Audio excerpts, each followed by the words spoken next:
So Raleigh is where the old meets the new in the most beautiful ways. And on today's episode of The Best of Raleigh, we have Sarah Shepard with us, the visionary behind the Heights House Hotel. It's a historic property that she and her husband, Jeff, brought back to life. And together they've created a space that blends history with a modern touch. And it's quickly become a favorite for travelers and locals alike. So let's dive into Sarah's journey and learn all about Heights House. Sarah, thank you so much for joining us. Thank you so much for having me. Welcome to the Best of Raleigh with your host and real estate expert, Gretchen Coley, owner of the Coley Group. This show is all about the people and places that make the Raleigh area so special. Here's your host, Gretchen Coley. You know, I've wanted to have you on the show for so long, but unfortunately, I'm not like most Raleigheites. Like, I have not made it over in a very quick span of time. But we know each other through Kat Wynn, who is a mutual friend of ours. She's done tons of photos for you. Yes, she has. And this is the first time we've actually met, but she was responsible for the introduction and just raves about you. Aww. So I came over to the hotel for Kat's 50th birthday. Yes. And y'all had the lawn all set up with tents. It might as well have been a wedding. No. You know, we did the whole Great Gatsby theme and everyone was just really well dressed.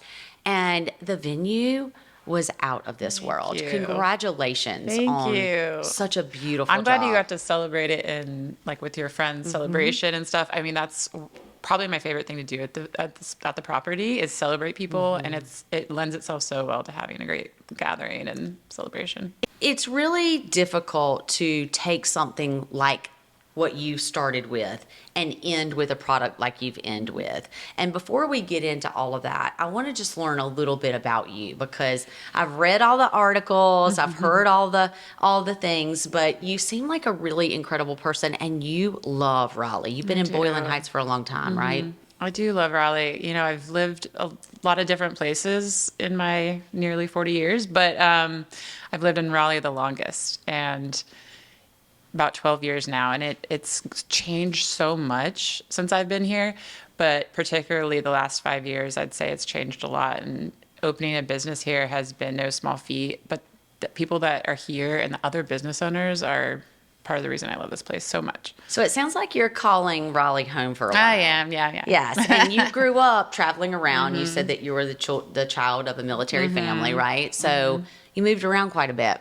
Yeah, but my family started moving here, so we moved here, or I moved here, and then ended up meeting my husband, Jeff, and then we started bought Heights House, started renovating it, and then we had kids, so we were like, oh yes, we're staying here. Yeah. We have a business and a family now, so Yeah. now it's So done. why Raleigh? Like, what was your draw to this area? You know, my mom had moved here, and I came to visit when I was living in California at the time, and she wasn't even in Raleigh. She was in Chapel Hill area, but I came to Raleigh and I was like, this is a great little town, and like the businesses that we visited and the food I ate, and it felt right. It felt like home. Yeah. Yeah, well, I think the same thing. Like, I think it's a pretty incredible place that we get to live. And, you know, the more I explore it and the more that it changes, because you're right, Raleigh has changed a lot in 5 years. In 10 years, it has changed significantly. And seeing that growth is really a beautiful thing. And I tell people all the time, you know, one of the intangibles here is the Southern hospitality.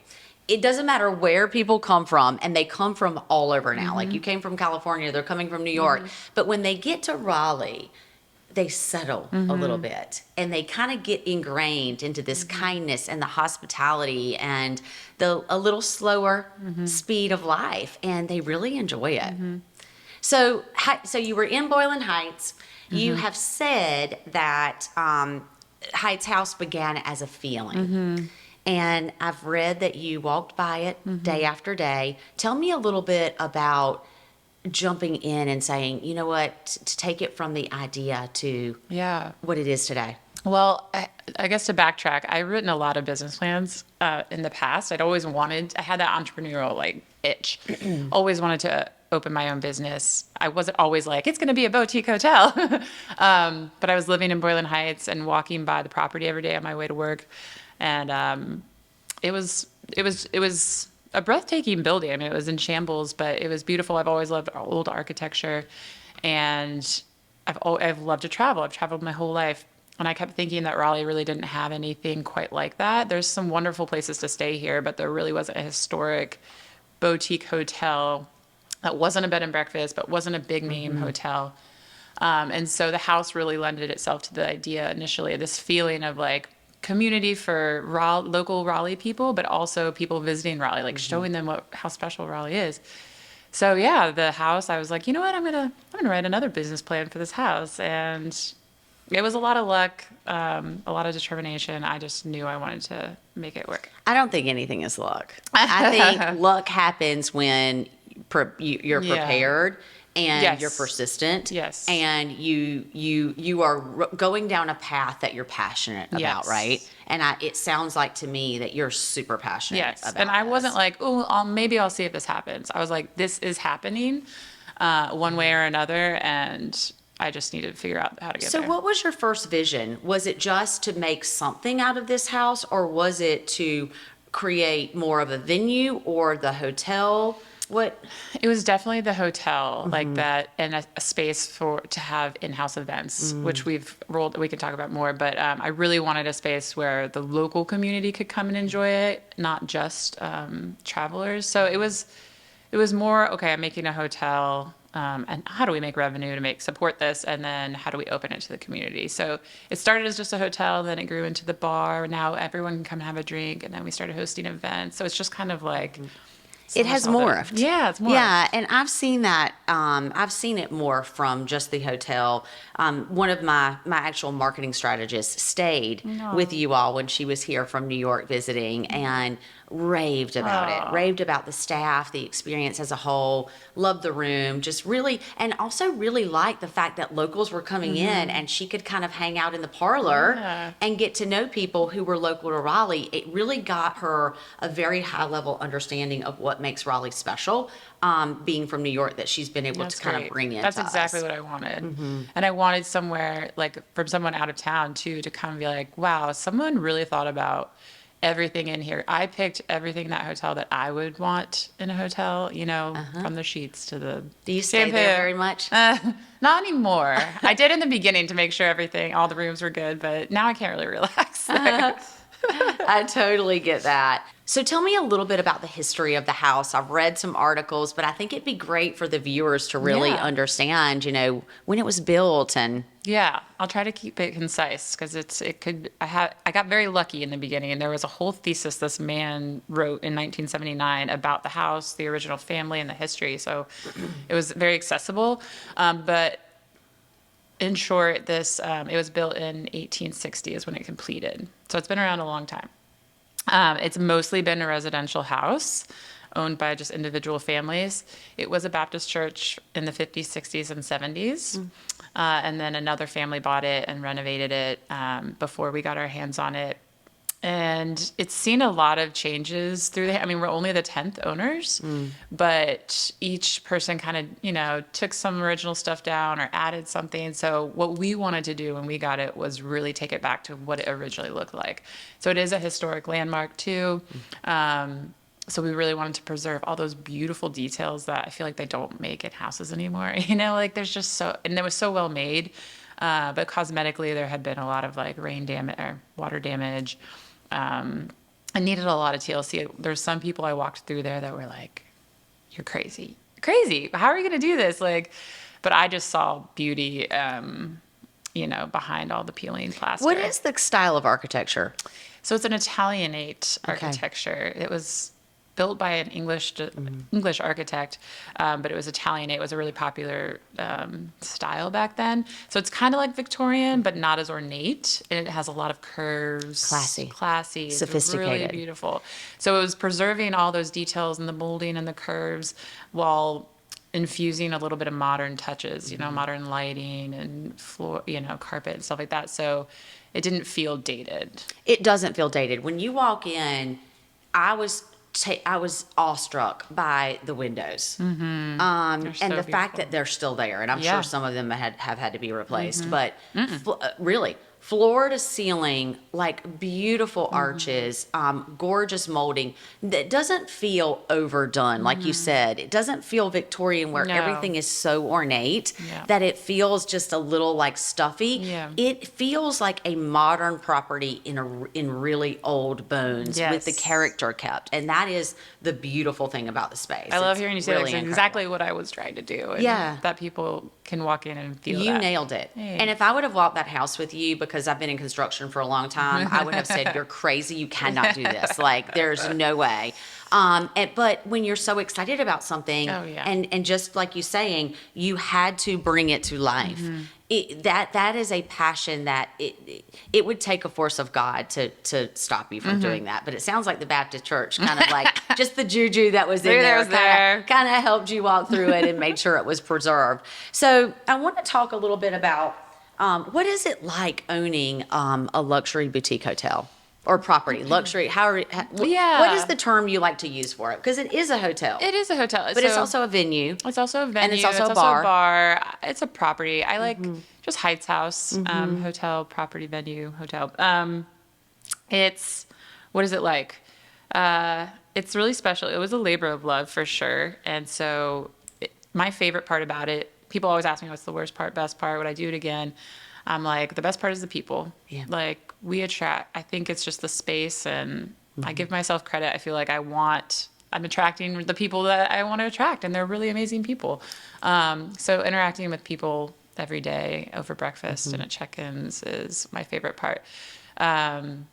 It's hard, we had kids during it, so that's like a whole You had two other kids while podcast you were we could have. while you were while we were renovating. renovating and opening. And it's settled down a little bit now. We have a good team, but it's really fun. It's hospitality is such a niche, and I don't think people give the people that work in it enough credit. Like it's a lot of hard work, but it's amazing and very rewarding.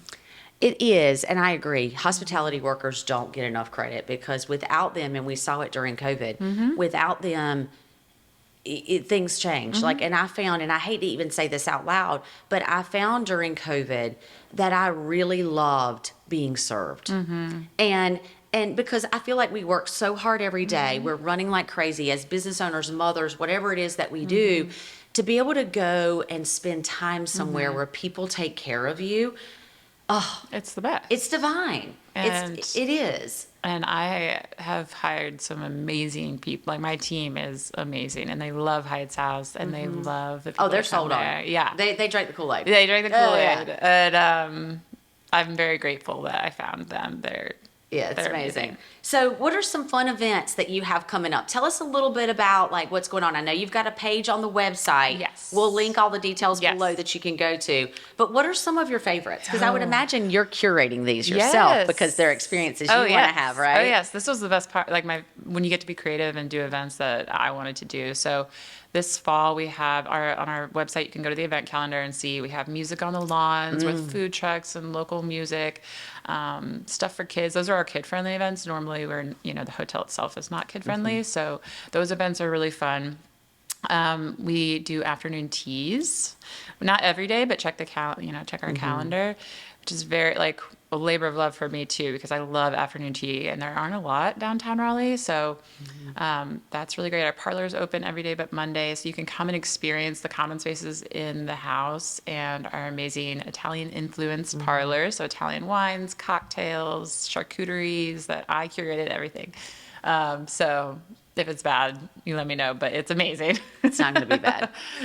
But I picked everything, so I know it's amazing. And then during the holidays, we're doing a Halloween, gathering at the parlor, and then Christmas we do afternoon tea, Christmas themed, when our whole house is decked out in beautiful holiday decor, and it's just all the good vibes. It's Yeah. really good Christmas vibes. There's something going on all the time. And, what I'll say for you is you have absolutely created a Raleigh landmark. And that is not an easy thing to do in a town like this. But to create a staple is such a beautiful thing. And that's what this is. So if you haven't been, go check it out. As far as for those people who want to come and stay, Yeah. how does all that work? Do you have minimum nights? Like what? No, Yeah, you can go on the website. We book 120 days out since we do book events prior to that. So just check the website. We have very different rooms. There's 9 rooms. Some of them we added a few new ones. So there's like our standard rooms, and then we have beautiful big historic rooms.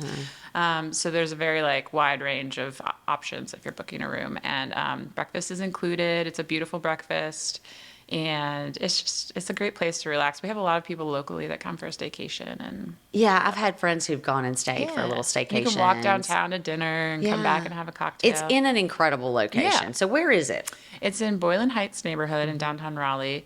So it's like a mile from the warehouse district, actually less than that. So it's nestled in this neighborhood, but you're also still steps away from downtown. There's not a lot of neighborhoods in downtown, so we're in one of them. That it is beautiful. So if you haven't seen it, definitely check it out. Where can everyone find you? Yeah, so our website is heightshousenc, like northcarolina.com. That's also our Instagram, where we post a lot at heightshousenc. And Instagram, get on the Instagram. Check them out. You will see so much stuff. There's something always going on your Instagram. Yes. And lots of before and afters too. which Oh are fun. yeah, and the before and afters are so incredible. So thank you so much, Sarah, for thank coming you on the so show. much. Obviously, Sarah and I really love Raleigh. Yes. Raleigh is where it is, and the whole point of this show is to be able to expose you to the people, places, and the businesses that you need to check out when you're in Raleigh or coming into Raleigh. And this is one, Heights House. You have to see it. You have to experience it for yourself. And if you are thinking about making a move to this area, we want to be your concierge level real estate team. We would love to show you around, whether you're coming in from out of state or from right here in the Triangle. Make us your first phone call. Thank you so much for joining us on today's Best of Raleigh. You can catch us every Friday on Apple, Spotify, and YouTube, and we will see you at Heights House. Yes.